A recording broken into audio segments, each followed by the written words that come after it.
Guys मैं घूमने के लिए कबाड़ की शॉप में गया था। हाँ, आपको थोड़ा अजीब लग सकता है, लोग घूमने के लिए Goa, Mumbai, Delhi gate, China gate कहीं वहीं पे जाते हैं, लेकिन मैं घूमने के लिए कबाड़ में जाता हूँ। तो देखो वहाँ पे मुझे ये इस तरीके का चार्जर मिला। देखो इसके ऊपर लिखा हुआ भी है चार्जर है, ये कुछ इसका मॉडल नंबर है और ये जो है इसका वोल्टेज है 12 वोल्ट। और अगर करंट देखेंगे आउटपुट मतलब एम्पियर के अंदर तो 1.3 एम्पियर है। ये इस तरीके का चार्जर मुझे दिखा तो मैंने सोचा कि क्यों ना 12 वोल्ट की बैटरी हमारे पास पड़ी हुई है तो उसको चार्ज करने के काम आएगा।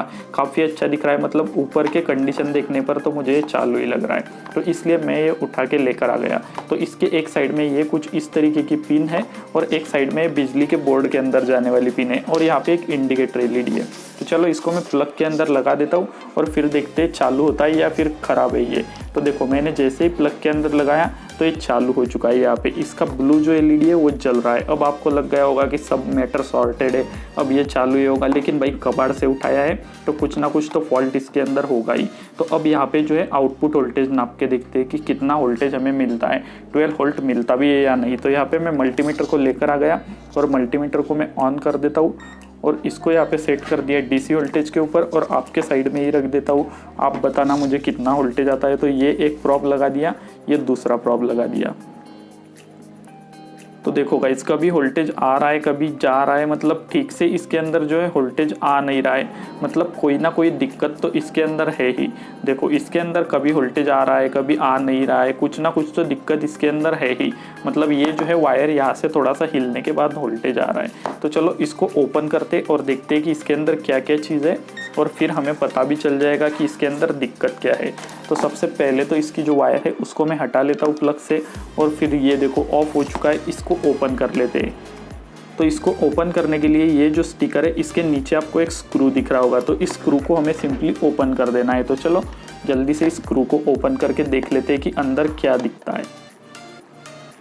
तो देखो इसका कवर जो है वो ओपन हो चुका है और गाइस देखो कवर कितना बड़ा था और बीच में कितना छोटा पीसीबी हमें इसको देखने को मिलता है। तो चलो पीसीबी के ऊपर भी देख लेते हैं क्या क्या कंपोनेंट देखने को मिलते हैं। तो ये है इस साइड का एसी साइड और ये है हमारा आउटपुट साइड। तो आउटपुट में यहाँ पे 2 एलईडी दिखे हुए हैं, एक है रेड और एक जो ब्लू लगता है। मतलब जब बैटरी हम चार्जिंग को लगाते हैं तो यहाँ पे रेड कलर का एलईडी जलता है और जैसे ही बैटरी फुल चार्ज हो जाती है तो ये ब्लू कलर का एलईडी जलना शुरू हो जाता है। ये कुछ इस तरीके का सिस्टम यहाँ पे होता है। तो चलो इसको मैं जो है बोर्ड के अंदर लगाता हूँ और फिर यहाँ पे हम सीधा वोल्टेज नाप के देखते हैं। देखो इसका वोल्टेज का पॉइंट कौन कौन सा है, ये देखो डीसी प्लस और डीसी माइनस लिखा हुआ है। तो ये एक पॉइंट है और ये एक पॉइंट है। तो इन दोनों पॉइंट के ऊपर हम मल्टीमीटर लगा के देख लेते हैं कि यहाँ पे वोल्टेज आ रहा है या नहीं। तो देखो इसको जैसे ही मैं प्लग के अंदर लगाऊंगा यहाँ पे कहीं पे भी इस साइड के अंदर हमें कोई भी हाथ नहीं देना है, क्योंकि ये एसी सर्किट है। इसके अंदर 300 से 400 वोल्टेज होता है डीसी के अंदर, 220 एसी आता है और 300-400 डीसी के अंदर हो जाता है। तो इस साइड में आप हाथ लगा सकते हो।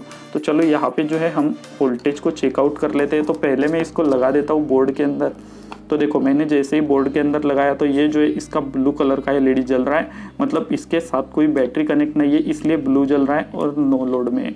तो चलो अब इसका वोल्टेज नाप लेते हैं। तो फिर से मैं मल्टीमीटर लेके आ गया हूँ, मल्टीमीटर को डीसी के ऊपर सेट कर दिया है और अब ये जो इसके प्रॉप्स है इनको यहाँ पे लगा देते और फिर देखते हैं कि इसमें से वोल्टेज आता भी है या नहीं। तो देखो गाइज आप देख सकते हो कि इसको जैसे ही मैं कनेक्ट कर रहा हूँ तो इसके अंदर जो वोल्टेज है वो हमें देखने को मिल रहा है। देखो कुछ समथिंग 11-12 के करीब करीब वोल्टेज यहाँ पे 14.67 वोल्टेज यहाँ पे दिखा रहा है। देखो यहाँ पे मैं फिर से लगा के दिखा देता हूँ 14.60 मतलब 14.6 के करीब करीब वोल्टेज इसमें से आ रहा है। मतलब यहाँ पे सब कुछ ठीक है और चार्जर जो है सही से वर्क कर रहा है। तो इसको दिक्कत इसमें सिर्फ यही है कि ये जो केबल है ये हमें चेंज करनी पड़ेगी, क्योंकि ये जो है कहीं ना कहीं पे डिस्कनेक्ट हो चुकी है और बाकी सर्किट ओके है। मतलब कबाड़ के अंदर इस तरीके से आप चीज़ें ला के उनको थोड़ा बहुत चेकआउट करके चेंज कर सकते हो। तो गाइज उम्मीद है आपको ये वीडियो अच्छी लगी होगी, तो इसलिए वीडियो को लाइक कर दीजिएगा। तो चलो मैं फटाफट से इसको पैक कर लेता हूँ और इस केबल को चेंज कर लूँगा।